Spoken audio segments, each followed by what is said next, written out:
మీ party విషయానికి వద్దాం. ముఖ్యంగా చాలా సందర్భాల్లో మీకు ఈ క్వెషన్ రేజ్ చేసి ఉంటాను. ఇక ఆల్రెడీ ఆ ముహూర్తం కూడా దగ్గర పడ్డట్టుగా కనబడతా ఉంది. ఇటీవల కొంత బీజేపీ పార్టీ ఒడివడిగానే అడుగులు వేస్తా ఉంది. 10 రాష్ట్రాలకు సంబంధించినటువంటి కొత్త అధ్యక్షుడిని నియమించాలన్నటువంటి ప్రయత్నంలో భాగంగా తెలంగాణ రాష్ట్రానికి కూడా అధ్యక్షుడు ఉండాలన్నటువంటిది కొత్త అధ్యక్షుడు నియమించాలన్నటువంటి ప్రయత్నం జరుగుతూ ఉంది. సో 1 వీక్ లో 10 రోజులలో ఇది కూడా కన్ఫర్మ్ అయ్యేటువంటి అవకాశం కనబడతా ఉంది. సో ఏంటి అసలు బీజేపీ పార్టీకి రాష్ట్ర అధ్యక్షుడు ఎవరుంటే బాగుంటుంది? దీనిపైన చాలా మంది పోటీ పడతా ఉన్నారు. గతంలో లేనటువంటి పోటీ ఇప్పుడు బీజేపీ పార్టీ రాష్ట్ర అధ్యక్షుడి కోసం విపరీతమైనటువంటి పోటీ. ఒకటే ఇక్కడ బీసీ ముఖ్యమంత్రి నినాదమే ఎలక్షన్ల ముందట చేయడం జరిగింది. బీసీ ముఖ్యమంత్రి నినాదమే ఎలక్షన్ల ముందట చేయడం జరిగింది. సరే, అనేక పరిస్థితులలో ప్రజలు దాన్ని మారే. ఇప్పుడు కేసీఆర్ ఓడిపోవాలి, ఫస్ట్ ఓడిపోవాలంటే మరి వీళ్ళు అందుకుంటారో అందుకోలేదు అని కాంగ్రెస్ పార్టీ కోర్టు వారెత్తే వాళ్ళు గెలిచారు. అది అయిపోయిన ఘట్టం. ఇప్పుడు బీజేపీ ముందట ఉన్నది. అన్ని రాష్ట్రాలలో బీజేపీ ప్రభుత్వాలు వస్తున్నాయి, ఇక్కడ కూడా రావాలనుకుంటే బీసీనే ప్రెసిడెంట్ చేస్తారు. ఇక్కడ ఒక బీసీనే ప్రెసిడెంట్ చేస్తారు. బీసీకి ఇప్పుడు బీసీ నాయకత్వం ఓన్లీ బీజేపీ వల్లనే జరుగుతుంది. ఎందుకంటే కాంగ్రెస్ అంటే రెడ్లు, టీఆర్ఎస్ అంటే అది ఇంటి పార్టీ, టీఆర్ఎస్ ఇంటి పార్టీ, అది కూడా కుటుంబ పార్టీ. కాంగ్రెస్ కూడా కుటుంబ పార్టీ, కానీ ఇక్కడ రెడ్ల ఓరియంటేషన్ పార్టీగా నడుతుంది. కాబట్టి ఇక్కడ బీసీలకు ఏమైనా అవకాశం వస్తే బీజేపీలనే అవకాశం వస్తుంది. కాబట్టి బీసీనే ముఖ్యమంత్రి ప్రెసిడెంట్ చేస్తారు. రేపు బీసీ అంటే ఎవరు ఉన్నారు? చాలా మంది ఉన్నారు కదా. బీసీ ఇప్పుడు లక్ష్మణ్ గారు ఉన్నారు, అరవింద్ గారు ఉన్నారు, బండి సంజయ్ ఉన్నాడు. బండి సంజయ్ ఇప్పుడు కేంద్ర మంత్రిగా ఉన్నాడు. కేంద్ర మంత్రి పదవిని తీసేసి ఆయనే అన్నాడు, నేను దీనికి పోటీలు లేను, నేను కేంద్ర మంత్రిగా ఉన్నా అని ఆయనే అన్నాడు. మా లక్ష్మణ్ గారు పార్లమెంటరీ బోర్డు మెంబరు, ఆయనే ఓబీసీ జాతీయ అధ్యక్షుడు. ఆయనను తీసుకొచ్చి మళ్ళీ గీడ పెడతారని నేను అనుకుంటున్నాను. అరవింద్ స్టేబుల్ ఉన్నాడు, కానీ ఇద్దరు 300 కాపులను పెడతారని నేను అనుకుంటలేను. బండి సంజయ్ 300 కాపే, అరవింద్ 300 కాపే, లక్ష్మణ్ గారు 300 కాపే. అంటే మళ్ళా అదే సామాజిక వర్గానికి సంబంధించిన వ్యక్తిని పెడతారని అనిపించలేదు. డీకే అరుణ అరూరాలే సిస్టమ్ పర్వాలేదు, ఆమెకు పరిపాలన అనుభవం ఉన్నది, ఇవన్నీ ఉన్నది. కానీ మొన్నటి దానిగా కిషన్ రెడ్డి గారు అదే సామాజిక వర్గానికి చెందిన ఆయనను తీసి మళ్ళీ ఆమెను పెడతారని అనిపించలేదు. మా రఘునందన్ చాలా గట్టికుడు, గండడు మా పార్టీలో, కానీ వెల్మ సామాజిక వర్గం చాలా చిన్నగా ఉంటది. పోతే ఆయనకు పోటీ ఇవ్వలే అంటే మా కేసీఆర్. ఎవరికి?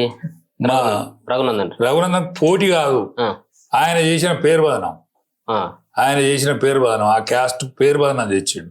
ఆ క్యాస్ట్ కోలుకోవాలంటే కెపాసిటీ ఉన్న పర్సనాలిటీ కోలుకుంటుంది తప్ప మొత్తం అందరికి నాయకత్వం వహించే స్థితి ఇప్పుడు లేదు. కాబట్టి మిగిలిన ఏకైక బీసీ నాకు మన ఈటల రాజేందర్ కనిపిస్తాడు. ఎందుకంటే ఆయన ముదిరాజ్ సామాజిక వర్గానికి చెందినోడు. పోతే ప్రజాక్షేత్రంలో అనేక సంవత్సరాలు ప్రజానాయకునిగా అంటే ప్రతిపక్ష నాయకునిగా, ఒక రాష్ట్ర తెలంగాణ తొలి ఆర్థిక మంత్రిగా, పోతే ఆరోగ్య మంత్రి కాలంలో శభాష్ అనిపించుకున్న వ్యక్తిగా, పోతే అనేక సంవత్సరాలు పోరాటం చేసిండు. అన్ని వర్గాలతోని ప్రజలతో కూడా సంబంధాలు ఉన్నాయి కాబట్టి ఆయనకు అవకాశం ఇవ్వచ్చు.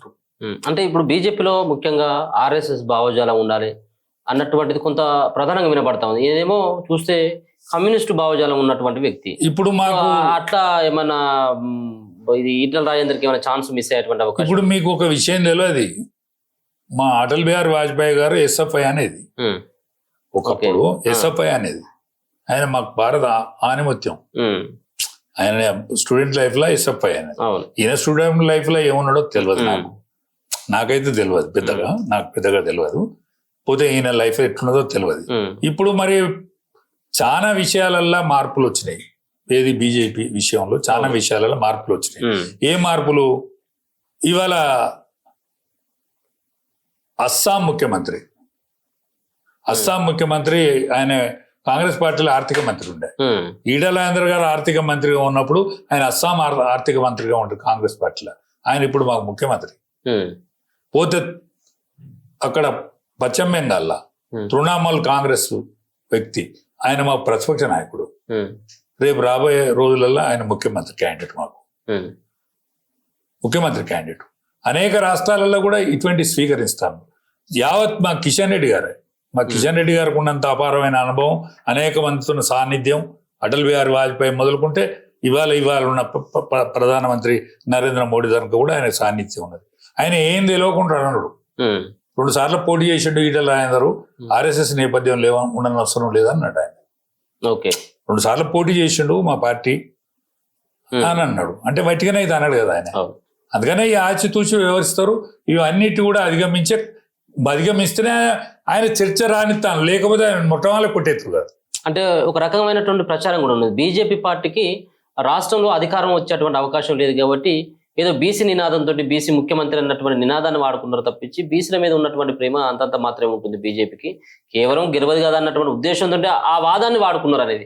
ఈ వాదం అనేది బీసీ ముఖ్యమంత్రి అన్నటువంటి వాదం రానున్నటువంటి ఎన్నికల వరకు బీజేపీ పార్టీ ఉంటుందా? ఒకవేళ బీసీలకు అవకాశం ఇస్తుందంటే ఎట్లాగో మున్నూరు కాపుల యొక్క ప్రాతినిధ్యం ఎక్కువ ఉన్నటువంటి బీజేపీ పార్టీ, అదే స్థాయిలో రెడ్డిలకు కూడా ఆ విధమైనటువంటి స్థానం ఉంది బీజేపీ పార్టీలో. సో ముఖ్యమంత్రి పోస్టు ఒక బీసీకి ఇస్తానన్నటువంటి ఆ స్థానం మీద బీజేపీ పార్టీ చివరి వరకు ఉండేటువంటి అవకాశం ఉంటుందా? ఒకటేనండి, భారత 77 సంవత్సరాల స్వాతంత్రం వల్ల భారత ప్రధానమంత్రి ఇప్పటి వరకు బీసీ కాలే. ఒక్కసారి 2 సార్లు 3 సార్లు కూడా బీసీ ప్రధానమంత్రి. మధ్యప్రదేశ్, విశాలమైన మధ్యప్రదేశ్కు ఒక యాదవ్ ముఖ్యమంత్రి. రెడ్లు రావులు పరిపాలించిన మన ఆంధ్రప్రదేశ్ను పరిపాలించినట్టుగానే జాట్స్ పరిపాలించే లెక్కనైనా హర్యానాలో ఒక బీసీ ముఖ్యమంత్రి. ఇప్పుడు ఒరిస్సాల రాజులు పరిపాలించిండు, అక్కడ ఒక ఎస్టీ ముఖ్యమంత్రి, ఇంతమందికి అవకాశం ఇచ్చి ఒక్క తెలంగాణలోనే మారే బీసీలకు వ్యతిరేకం అని మాట్లాడితే ఎట్లనండి? ఎట్లా చెప్పు ఉంటుంది? ఈ స్టాండ్ మీద ఉంటుందా? ఈ స్టాండ్ మీద ఉండేది మాత్రమే బీజేపీ. మాట్లాడిన దానికి కట్టుబడి ఉండేదే బీజేపీ. 370 ఆర్టికల్ రద్దు చేస్తామన్నారు, రద్దు చేసిండ్లు. రామ మందిరాన్ని నిర్మించి తీరుతామన్నారు, నిర్మించి తీరిండ్లు. త్రిబుల్ తలాక్ కూడా నిరోధిస్తామన్నారు, నిరోధించి తీరిండ్లు. ఉమ్మడి పౌర స్మృతిని తెస్తామన్నారు, తెచ్చిండ్లు. అంటే బీజేపీ మాట్లాడిందే చేస్తుంది, చేసేదే మాట్లాడుతుంది. మిగతా పార్టీలు అలా కాదు, మాట్లాడేదోటి చేసేదోటి. ఒక బీజేపీకి స్టాండ్ ఉన్నది ఈ దేశంలో. అంటే స్టాండ్ ఉన్నది, మాట్లాడింది చెయ్యంది రాజకీయ పార్టీలు అనేది ప్రజాక్షేత్రంలో ఉన్నది.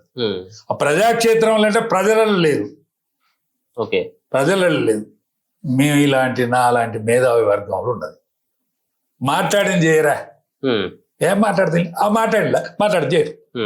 ఇది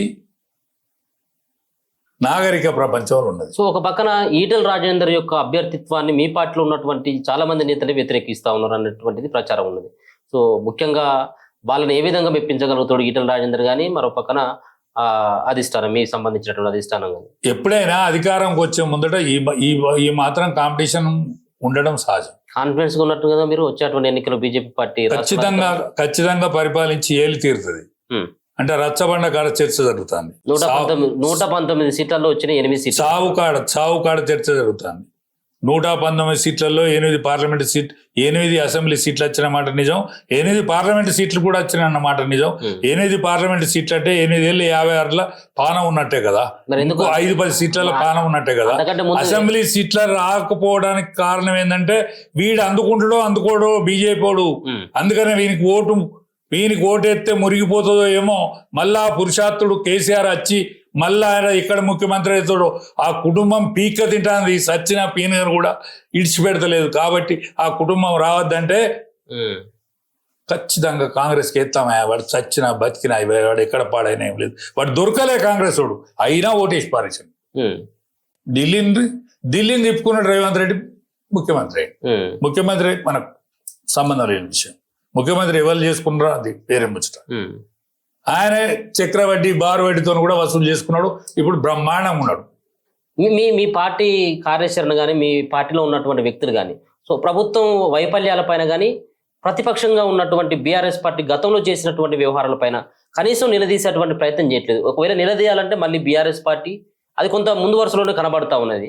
ఎందుకు మీ మీ సంబంధించినటువంటి నేతలు ఈ ఇటువంటి వాటి పట్ల ఎందుకు ప్రధానమైనటువంటి కార్యాచరణ ఇప్పుడు రూపొందించుకోలేదు? బీఆర్ఎస్ కు సంఖ్యాబలం ఉన్నమాట నిజం. ఏం సంఖ్యాబలం? ఎమ్మెల్యేల సంఖ్యాబలం ఉన్నమాట నిజం.